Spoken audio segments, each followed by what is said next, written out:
Olá, eu sou Gustavo Meireles, vice-presidente médico da AFIA, fundador da comunidade Inovação em Saúde e apresentador aqui do ExpertCast, que tem o apoio da AGFA e produção da SoulPods. Na primeira parte do nosso episódio, nós exploramos como as fake news na saúde se espalham, seus impactos na sociedade, as pessoas mais vulneráveis a acreditar e a compartilhar as fake news. Agora, vamos continuar nossa discussão para entender como que nós podemos combater essa desinformação, de preferência, utilizando inovações, tecnologia e o nosso papel como profissionais de saúde. Para isso, eu recebo novamente aqui meus dois amigos e grandes especialistas no tema inovação em saúde, doutora Aline Guimarães e doutor Vitor Gadelha. Vitor, Aline, muito feliz de ter vocês dois aqui novamente. Tivemos um papo excelente e agora a gente vai explorar um pouquinho mais o papel da inovação mesmo no combate às fake news. Muito obrigado pela presença. Obrigada também, Gustavo. Eu vou começar agora com o Vitor. E aí a gente vai falar de tecnologia. Vitor é uma das pessoas mais capacitadas para falar sobre isso no Brasil e no mundo, um profissional espetacular, com conhecimento enorme, não apenas de inteligência artificial, mas outras tecnologias e inovações na saúde. Eu queria que vocês nos contassem aqui, Vitor, o que você tem visto assim, como iniciativas mais eficazes para combater as fake news na saúde, e aí o nosso papel aqui, profissionais do setor, para atuar como agentes de combate à desinformação. Boa, Gustavo. Excelente pergunta. Acho que aqui eu consegui até contribuir mais um pouquinho. Existem várias iniciativas, principalmente em saúde, que a gente consegue perceber, tá? E muitas delas vieram no mundo pós-pandêmicos. Algumas até mais simples, que infelizmente talvez não esteja no Brasil ainda, mas em breve estará. E está em algum certo passo, por exemplo, como o YouTube Health. Então, o YouTube, ele passou a ter, né, o Google passou a trabalhar numa plataforma dedicada à saúde, onde parceiros chaves podem publicar vídeos, esses parceiros têm que ser autenticados por eles, credenciados por eles, e necessariamente uma grande instituição, um médico de renome, de porte médio ou grande, enfim, eles têm lá todas as regras que eles traçam, para que eles possam publicar e esses vídeos ganharem ali força na internet. Então, é uma plataforma de vídeos focadas em saúde, que traz um conteúdo curado por eles, inclusive de autenticidade. Então, é uma iniciativa mais simples, que poderia ter ajudado muito na própria pandemia, onde a gente tinha vídeos ali no YouTube, à torta e à direita, com informações erráticas sobre a Covid, sobre vacinas, etc., que a gente já tratou aqui no último episódio. Então, isso é um tipo de coisa mais simples. Mas existem outras coisas mais tecnológicas que ajudam, e muitas vezes elas não estão palpáveis ou visíveis, mas que estão atuando no dia a dia. Um deles são algoritmos de inteligência artificial, de fato, para blindar algumas postagens, por exemplo, no Instagram. E esse algoritmo, às vezes, eles estão calibrados para serem mais duro, vamos dizer, a gente chama dureza mesmo do algoritmo, para ele ser mais restritivo ou ser menos restritivo. E aí, são algoritmos que eles leem imagens e eles tentam entender e identificar comportamentos nas imagens, se tem alguma informação falsa, quando eles comparam com a base deles de informações verídicas, para poder não deixar aquela publicação ir ao ar. Então, existe muita coisa nesse tipo de algoritmo intermediário acontecendo. Tem coisas ainda no âmbito mais simples do WhatsApp, por exemplo. O WhatsApp, quando há uns 2, 3 anos atrás, você podia compartilhar e podia encaminhar uma informação, reencaminhar para centenas de pessoas. Hoje você só pode ir para 5. Né? Então ele trava ali. Aquela pessoa que quer mesmo divulgar fake news, ela tem que ter um trabalho maior. Então existem vários filtros que a gente vê que estão acontecendo, alguns mais simples, alguns mais complexos, mas é quase aquela teoria do queijo suíço, né? Você vai criando várias barreiras para tentar mitigar, né, um pouco dessa viralização desse tipo de informação falsa. Mas, infelizmente, a gente tem coisas ainda que poderíamos ter tecnologia, existe tecnologia para isso, que ainda não está tão calibrada, vamos dizer, nesse sentido. Uma delas, por exemplo... eu estava vendo alguma coisa de perda de peso recentemente, e aí o meu Instagram passou cotidianamente ali com Reels patrocinado, tratamentos milagrosos. Então, assim, perca 15 quilos em uma semana, projeto não sei o quê.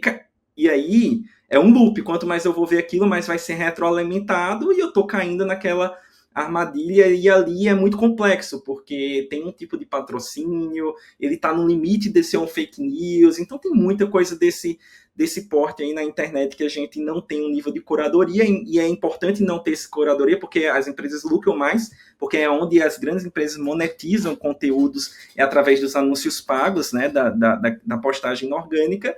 Mas é isso, eu acho que a gente vai poder falar um pouquinho mais de futuro, mas hoje tem muito dessa questão de redes sociais, o WhatsApp fez iniciativa, o YouTube fez iniciativa, a gente tem esses algoritmos intermediários ali para subir vídeos, tanto no YouTube como no Instagram, como nas plataformas.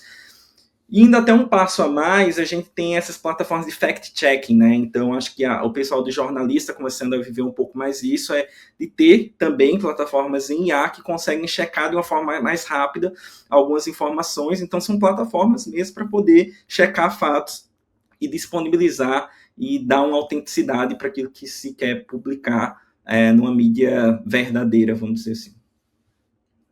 É um ponto relevante, né? A gente volta um pouco ao que a gente tinha conversado também no episódio anterior, Vitor, sobre o papel das mídias sociais em catapultar a divulgação dessas fake news, né? Você citou um exemplo agora.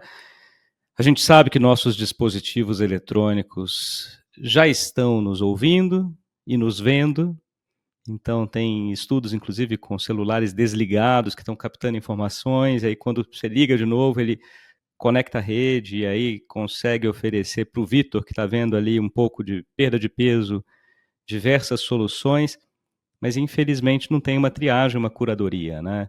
Quando a gente compara ao bom e velho jornal, não estou querendo dizer que a gente deva voltar para a mídia impressa, mas isso nunca aconteceria. Você está lendo ali um tema e você não vai ter o jornal te bombardeando nos dias seguintes com informações sobre aquele tema, especialmente com informações de baixa qualidade, né? Então, eu vejo isso como um enorme problema e uma catapulta aí para desinformação.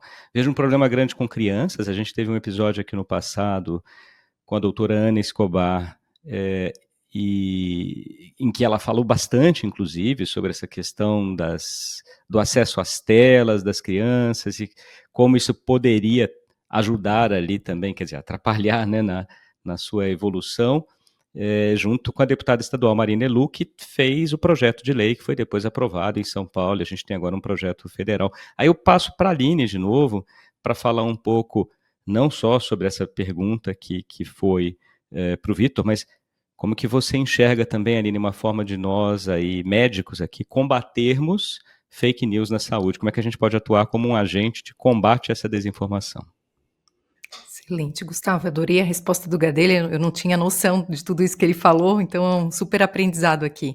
Bom, eu acho que primeiro é o letramento, né, eu acho que é isso que a gente está fazendo aqui, eu acho que é falar sobre o assunto, a gente acha que conhece, mas quando a gente vai ler um pouquinho mais a fundo, a gente sempre aprende alguma coisa, então a gente precisa compreender esse universo, né, e a gente está fazendo isso aqui hoje.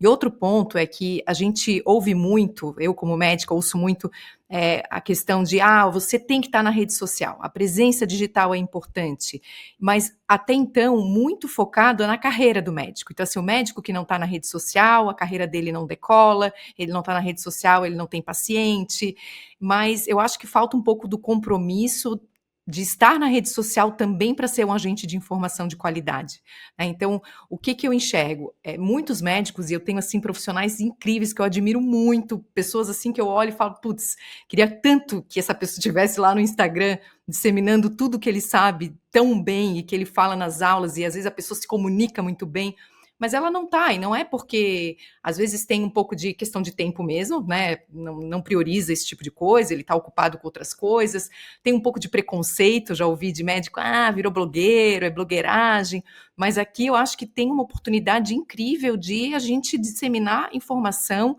com uma linguagem acessível, né? E a gente ocupar esse espaço. Então a gente deixou esse espaço vago. Esse espaço está sendo ocupado com qualquer um que se diz especialista, que consegue fazer uma boa embalagem, né, e usar um bom marketing. Então, a gente precisa voltar, né, e estar presente na rede social e com esse intuito, com essa intenção. E aqui eu quero aproveitar e mencionar uma experiência muito recente, né? Eu sou da Comissão Nacional de Mamografia, vocês devem ter acompanhado a consulta pública 144 da ANS, que falava sobre um selo de qualidade em oncologia. Então, era uma consulta pública, então, assim, estava aberto para o público participar, mas o natural é que as entidades médicas e até nós médicos tratemos desses assuntos no âmbito técnico. Então, o que seria de se esperar? Que o CBR dialogasse com a ANS, os médicos especialistas, mas a gente foi para a população. Então, cada membro da comissão teve esse compromisso, a gente sim seguiu esse caminho de falar do ponto de vista técnico com a ANS, mas a gente foi para a mídia social. Então, a gente gravou vídeo, a gente convocou médicos que são membros do colégio, esse assunto é um assunto de todos. E depois de uma grande campanha, né, que a gente fez nas mídias sociais, chamando o ONG, chamando a população para participar, para divulgar, a gente teve uma participação de cerca de 63 mil pessoas contribuindo para essa consulta pública, que foi quase que um marco histórico. Então, a gente vê o poder que a gente tem, como médicos, como entidades médicas, né, de convocar a população, de chamar para causas que são importantes para a população mesmo, que no fim isso se reverte, né? Então, eu acho que, em resumo, assim, eu traria esse ponto do letramento, né, que eu acho fundamental, e dessa presença, desse compromisso que cada um deve ter, né, nós médicos, dentro das nossas áreas, da gente levar a verdade, porque a gente sabe, dentro das nossas áreas, o que é mais dito, o que está de errado, e o que a gente precisa levar de informação de qualidade, né? Aline, também achei muito bacana você tocar no tema aqui, né, de, você virou blogueira, Vitor, você agora é youtuber, influencer, já ouvi isso várias vezes, né, imagina, apresentador de podcast, então já ouvi isso, inclusive, eu já citei isso algumas vezes aqui, parece brincadeira, mas a minha filha mais nova não aceita mais minhas recomendações médicas, né, eu sou casado também com uma médica, então a mãe, obviamente, bem, primeiro que é mãe, né, mas segundo, que a mãe médica, ela ouve. Agora eu não, porque ela fala que eu não sou médico, que eu faço podcast, né? Então, vem até da minha filha, isso. E imagina no meio médico, né? Nós três aqui, acho que a gente vem de uma época ainda em que o médico fazer parte dessa divulgação era algo que não era muito bem visto, mas a gente tem inúmeros casos de enorme sucesso, né? Eu cito aqui o Drauzio, que eu sou um grande fã, acho que o Drauzio faz um papel de conscientização maravilhoso, tem nas suas redes ali inúmeras pessoas que escutam e veem o que o Drauzio publica e divulga, e eu concordo completamente com você, né? Ali, a gente não pode ter o silêncio dos bons, então que os médicos, que os outros profissionais de saúde se exponham mais e levem informações de qualidade, porque senão esse vácuo vai ser preenchido pela informação de má qualidade. Daí eu vou voltar uma pergunta agora para o Vitor, depois para você, Aline. Nessa semana, o Conselho Federal de Medicina anunciou, dentro do CFM, um comitê de inteligência artificial que eu achei muito interessante, né? Primeiro, pelo Conselho se dedicar à inteligência artificial, e segundo, aí na minha visão, tá? Estou trazendo aqui o que eu vi ali no vídeo do Giancarlo Cavalcanti, que o Giancarlo é um conselheiro do CFM, pelo Rio Grande do Norte, e ele trouxe 2 pontos muito relevantes. O Conselho vai utilizar inteligência artificial para combater a publicidade médica inadequada, leia-se também fake news em medicina, e segundo, utilizar a inteligência artificial para auxiliar os médicos a buscar informação de qualidade. Então, achei excelente, né, o comitê em A, e achei excelente também os 2 temas que o Conselho está se propondo. E aí queria, primeiro ouvir o Vitor, mas depois também você, Aline, assim, essas ferramentas baseadas em inteligência artificial, elas podem mesmo ajudar a identificar e conter essas fake news, Vitor? Como é que você enxerga isso? Com certeza, né?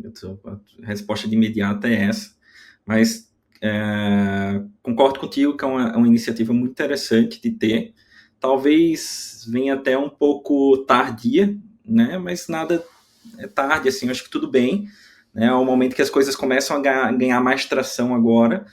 E a inteligência artificial, como eu falei, ela pode servir filtro para várias coisas. A gente tem utilizado aqui em pesquisa, então você pode criar prompts para esse novo IA generativa que vem, para poder pesquisar, para poder buscar isso e varrer na internet de várias formas, né? Aí eu não tenho que entender especificamente a forma que eles querem fazer, não tenho detalhes disso, mas com certeza é muito forte para fazer isso, né?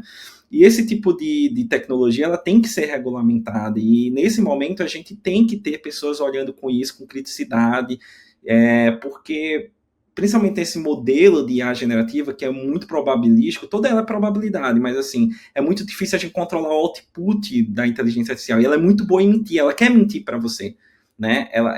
Isso é fato, assim, eles chamam de alucinação ou confabulação, né? É uma característica desse tipo de modelo, que vem com esse tipo de algoritmo. Então, a gente poder ter um órgão um comitê que avalie, que nos ajude a avaliar como esses modelos funcionam, eu acho que é crucial para a gente poder evoluir, tanto do ponto de vista de mídia, como também da assistência, porque a gente tem esses algoritmos entrando na assistência do dia a dia, eles podem errar, né? E esse erro, quem é que vai ser punido por esse erro? Então, acho que é uma discussão que já teve até, acho que outro podcast sobre isso, mas que dá vários outros podcasts da gente trabalhar inteligência artificial, mas quando a gente olha para a mídia, sem dúvida, é algo que pode ser feito. E eu acho que ponto que eu queria trazer aqui, que é muito interessante, é que em algum momento, quando a IA generativa veio, 4 meses depois, se eu não me engano, até algumas pessoas colocaram, a gente tem que parar com isso agora, temos que pausar, frear, desligar a IA generativa para poder primeiro regular e depois voltar.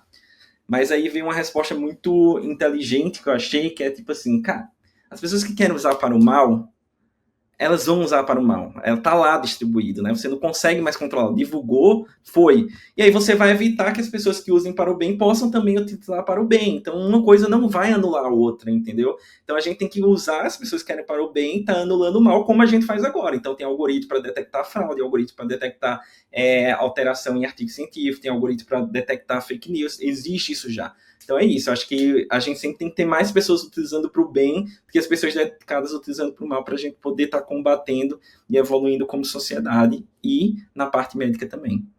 Eu concordo plenamente com você, a gente falou disso aqui no passado mesmo, né? Então, de quem seria a responsabilidade no caso de um erro, e muita gente acaba esquecendo disso, né? Então, vocês imaginam, é óbvio que seria impossível, mas se todo divulgador de fake news em saúde fosse punido por uma divulgação errada, acho que as pessoas fariam de uma forma muito diferente. Então, como é difícil a gente controlar isso caso a caso, quem sabe, né, com a inteligência artificial a gente não consiga controlar isso em escala. Eu vou passar para você agora, Aline, uma outra pergunta aqui que tem muito a ver também com o que você trabalha e que eu tenho trabalhado agora também, que é o papel da educação, né? E aí, principalmente, o papel da educação digital na prevenção da desinformação médica. Como é que você enxerga? Sim, Gustavo, eu acho que e aqui eu estou entendendo como um letramento, assim, né, nessa questão de tudo que nos cerca, de todo esse novo universo, que não é tão novo assim, né, mas de certa forma eu acho que falta ainda a gente atingir uma maturidade no uso dessas ferramentas. Então, é fundamental que todos saibam e tenham consciência de que uma compra na Amazon, uma pesquisa no Google, um Waze que a gente usa no nosso dia a dia, tudo isso está gerando dado, tudo isso está lendo o nosso perfil, está criando aqui, enfim, toda uma leitura do nosso comportamento, né? Então, é importante que a gente tenha essa noção, como o Gadelha falou, a gente faz uma pesquisa no Instagram, aquele algoritmo começa a te entregar informação a respeito disso, né? Então, a tecnologia digital hoje ela é um emaranhado confuso, ela envolve geopolítica, finanças, consumo, apropriação de relacionamentos, enfim. E tem aquele aspecto da neurociência que a gente falou, né? O cérebro humano ele tem uma tendência natural a buscar informações que confirmem crenças pré-existentes.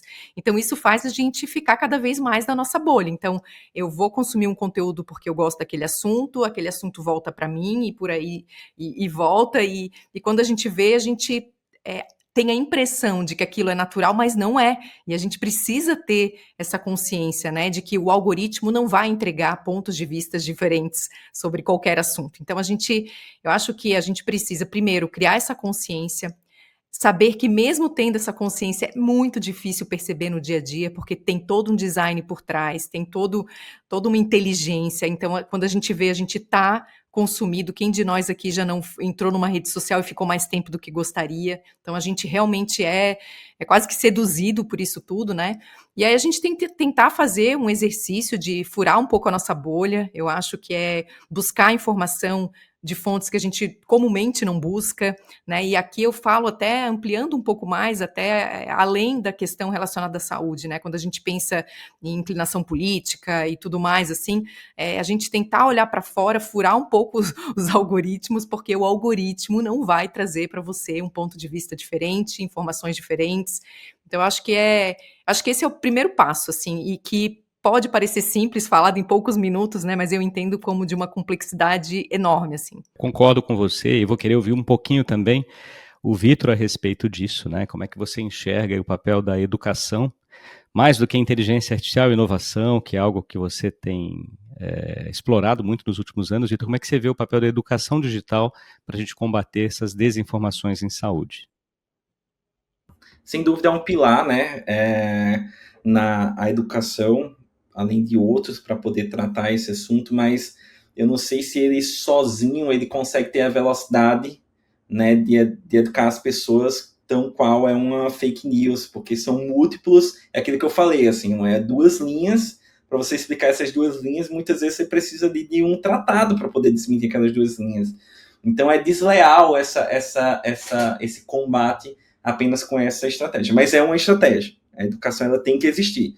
E que bom que ela está digital hoje também, né? Que bom que ela está mais acessível hoje também, né? Do mesmo jeito que você consegue escutar e a verdade chega para você, se você quiser, você em poucos minutos vai ter um vídeo de resumo de um tratado ou de um livro, de alguma coisa, em alguma plataforma digital, que vai te dar a explicação correta. É um comportamento aí do indivíduo de querer ir atrás disso ou não, né? Mas eu acho que tem uma educação que é mais principiológica, assim, que é o uso adequado das redes sociais. Existe uma educação que não é sobre a temática, né? Não é sobre o hard skill. Tem uma educação que é comportamental mesmo, que talvez essa a gente ainda não trabalhe tão bem nas escolas, nas universidades, né? Principalmente nessa geração que ela vem totalmente digital.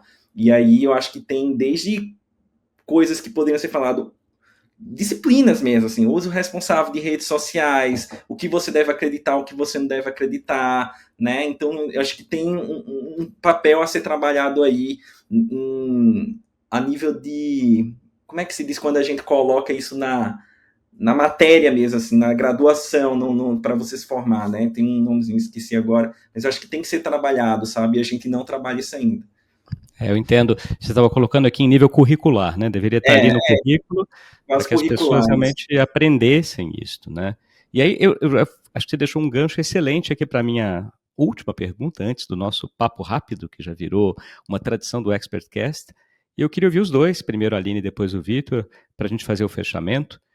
O que o futuro reserva para o combate às fake news? Vocês acham que a gente está avançando? Porque assim, um pessimista vai olhar o copo vazio e vai falar, nossa, tá horrível, ninguém mais quer se vacinar, tá piorando. E os outros vão olhar com uma curva temporal mais longa e falar, olha, o ser humano tá avançando. Então, como é que vocês enxergam as fake news dentro de um contexto talvez aí mais histórico e olhando daqui para frente? A gente não tem bola de cristal, né? Mas como é que vocês avaliam? Aline primeiro, aí depois Vitor. E aqui tomando todo cuidado, né, Vitor? Não é nenhuma verdade, tá? É um ponto de vista. Eu acho, eu sou um pouco pessimista, sendo bem franca. Eu acho que a gente está avançando sim, mas eu ainda acho que a velocidade com que os efeitos colaterais aí indesejáveis, né, eles estão chegando, eles estão sendo um pouco maiores, assim.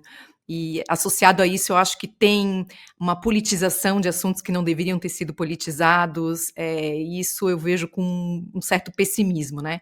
Porém, como toda brasileira, eu acho que a gente tem esse perfil, né, de apesar de até diante de um cenário que a gente tem um certo pessimismo, eu acho que a gente tem que fazer a nossa parte, e é isso que eu busco fazer sempre, né, como uma formiguinha mesmo, então, sempre que possível ter isso em mente, sempre que eu estou numa roda, que eu possa estar disseminando uma informação de qualidade, eu faço isso, no meu trabalho eu tento fazer isso, dentro de casa, como o Gadelha falou daquela questão comportamental, né, receber um WhatsApp, uma notícia relacionada à saúde que é inverídica, recebi muitas na pandemia, eu sempre provocava a pessoa a pensar, da onde que veio? Você tem certeza? Você não compartilha sem ter noção, né, da veracidade dos fatos ali. Então, eu acho que a gente tem esse papel mesmo de missionários, assim, no sentido de tentar disseminar as informações da melhor maneira, né, as informações verdadeiras, mas eu confesso que eu realmente sou um pouco pessimista. Tomara que esses algoritmos de inteligência artificial tenham essa rapidez que hoje eu tenho uma certa dificuldade em enxergar. E você, Vitor? Como é que você enxerga? Cara, boa pergunta. Assim, na minha visão aqui, a gente tá vivendo isso de uma forma mais... sempre existiu, né? Mas ela veio com toda essa dinâmica digital há pelo menos 4 anos. E eu vejo só vi uma piora lá para cá. Por mais que tenha essas pequenas barreiras, piorou muito, né? Ela foi pior a pontos de coisas absurdas acontecerem, de eleições serem vencidas na base de fake news, né? Não estou falando do Brasil, tá? Nem lado político aqui. Eu estou colocando isso ao redor do mundo, porque é muito rápido. O comportamento do humano, ele vai atrás desse tipo de notícia pela facilidade, pela química mesmo que ele tem, pelo aquele tipo de avidez para reforçar um pensamento dele. E tem pontos mais agravantes, assim, que eu coloco até um cenário que não sei se vai piorar, é sempre difícil colocar isso, mas o que é que acontece, né? A tecnologia, ela tem ali, né? Vamos trabalhar em 2 cenários aqui. Tem um lugar que é a fonte da informação, e a fonte ela precisa entrar em uma grande plataforma, existem 4 ou 5 grandes plataformas para essa informação viralizar, e tem um indivíduo, um a um, tanto pessoalmente falando, como ali no WhatsApp compartilhando, que é mais difícil de ter controle, e também divulgando essa informação. A nível de plataforma, quando a gente vê, por mais que exista tecnologia para blindar parte disso, se uma grande plataforma dessa, por exemplo, o Instagram, adere uma tecnologia dessa de blindar, o que é que acontece? Vários usuários do Instagram vão para o Twitter ou para o X. E aí, o market cap dessa empresa vai cair e ela vai perder um valuation gigante, porque o valuation, o quanto que a empresa vale, literalmente, é baseado no quanto de usuários ativos estão sendo utilizados naquela plataforma. Ou essas pessoas se unem para fazer isso, o que eu não acredito, porque você vê o CEO dessas grandes plataformas todos juntos na eleição do Trump agora, então, não sei, e é um racional político mais da liberdade de expressão até certo ponto, até não, quando não é danoso a eles, vamos falar nesse sentido. Eu não sei se eles vão chegar no nível, em um acordo, em um consenso, e montar um comitê desses grandes players para poder trabalhar isso. Porque individualmente ninguém vai querer trabalhar. Porque é isso. Se ele sair daqui, ele vai para o TikTok. TikTok aumenta a valuation. E aí é uma guerra, cara, geopolítica, digital, que eu não vou entrar. Então tem esse aspecto aqui que, cara, tem tecnologia, vai ter que querer fazer. Então eles vão dando esses arrumadinhos assim, vamos travar isso aqui. Eles vão travando devagarzinho. Mas, cara, ninguém quer travar mesmo, né, na raiz, porque senão é isso. Eles vão perder literalmente dólares, milhões ou bilhões de dólares em poucos dias, se eles travam mesmo, e aí tem que ter um interesse em conjunto para fazer, e coordenado entre essas instituições, né, político e Estado mesmo, assim, presente, e empresarial, mundo privado. Então, isso é um aspecto. O outro é educacional, mas é o comportamento do ser humano. Se a gente conseguir trazer... Não existisse mais rede social, ia voltar da fake news como era há 50 anos, era mais difícil difundir, ela sempre vai existir, mas era mais difícil difundir, chegava mais lento nas pessoas, né? Esse do lado aqui é mais fácil, apesar de ser mais difícil trabalhar, assim, não tem uma tecnologia que é muito comportamental, é muito educacional, ele sempre vai existir. Isso é o basal do ser humano, é como o ser humano existe, né? Trabalhou, a gente vai trabalhar mais ou menos, vai ter épocas melhores ou piores, mas isso aqui não tem. Agora, esse outro fator, que foi o que trouxe a fake news nessa velocidade, a gente consegue botar ela no lugar, mas aí é algo muito complexo. Então, acho que a gente vai viver alguns anos de muita complexidade sobre esse tema, apesar de ter solução, tá? E aí ela consegue resolver isso, né? Não é algo, né? A gente tem IA hoje para detectar se um vídeo é fake ou não, tem como fazer, né? Então, mas, cara, existe uma dinâmica que precisa acontecer em vários aspectos, em níveis, interesses, né? Que é quase como a gente vive na saúde, é o prestador, é o pagador, que é difícil entrar no meio termo. Estou dando uma visão minha aqui, pessoal, tá? Mas é bom para deixar uma caixinha aí de fósforo para cada um tirar a sua própria conclusão. Não é simples. Olha, concordo plenamente aí com vocês dois, né? E fiquei lembrando, enquanto falavam, de alguns outros pontos, né? Então, acho que vai desde coisas como a lei do cinto de segurança, que talvez individualmente ninguém usasse, mas em grupo, por uma ação governamental, as pessoas não só usam, como se habituam e hoje virou uma rotina. A Lei Geral de Proteção de Dados, né, LGPD, que se você deixasse para as empresas, nenhuma teria feito, e aí vem uma ação governamental, e aí talvez o combate às fake news, especialmente com mídias digitais, deveria vir do governo, né, dos governos, especialmente do governo do país em que as principais empresas estão sediadas, né? Não parece o caminho que a gente está vendo agora, inclusive algumas dessas empresas deram passos na minha visão, e aí colocando aqui para trás, né, porque elas acabam liberando mais ainda o acesso a informações não confiáveis. Lá no passado, quando a gente não tinha internet nem mídia digital, era a fofoqueira da esquina que falava, divulgava as fake news e aí o efeito de rede, né, as outras pessoas faziam com que ela caísse em descrédito. Hoje, infelizmente, a gente tem um efeito de rede ao contrário acontecendo nas mídias digitais. Eu só consigo ver isso acontecendo, um controle mesmo aí, como ação governamental de cerceamento, punição e de envolvimento das mídias sociais como canais divulgadores. Não são elas que produzem, mas elas divulgam, então estão ali envolvidos da mesma forma. Gostei muito do papo que tivemos aqui, os três, hoje. A gente não vai terminar sem passar pela nossa tradição, que é o papo rápido. Aqui perguntas bem diretas, de respostas também diretas para vocês dois, para a gente fechar nossa conversa de uma forma dinâmica e leve. Daí eu começo com o Vitor primeiro, sobre uma dica cultural. Vale uma viagem, vale um livro, um filme, uma série, o que você quiser, Vitor, deixar aqui para os nossos ouvintes. Boa, Gustavo. Eu vou falar do livro que eu estou lendo agora, o Diário do CEO. Eu estou achando muito bacana. É bem bacana mesmo. Então, vai a um livro novo. É o Diário de um CEO. É isso. Legal, então fica aqui uma dica de livro do Vitor, que tem médicos se enveredando cada vez mais na inovação e também na gestão. Deixa a dica aqui do Diário de um CEO. E Aline, que dica você gostaria de deixar? Vou deixar a dica de uma série que eu passei a assistir porque eu ia gravar esse podcast que estava lá na lista, série Vinagre de Maçã. Tem tudo a ver com esse assunto que a gente tratou hoje. Olha que interessante. Também não conhecia nem o livro, nem a série. Então foram duas boas dicas que acabei de receber de vocês. Aí eu vou devolver a palavra para o Vitor, para ele me responder o que ele faz para cuidar da própria saúde. Eu faço spinning bastante. Olha, Quase todo dia, quando eu vou pro spinning. exercício aeróbico, mantendo aí o cardiovascular em dia. E você, Aline? Atividade física também, 4 vezes na semana, e terapia, fundamentalmente corpo.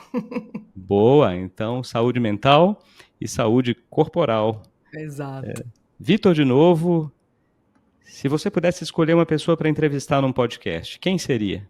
Steve Jobs. Steve Jobs. Muito legal. E você, Aline? Leonardo da Vinci. Me senti velha agora, Gadelha. Olha, muito bom.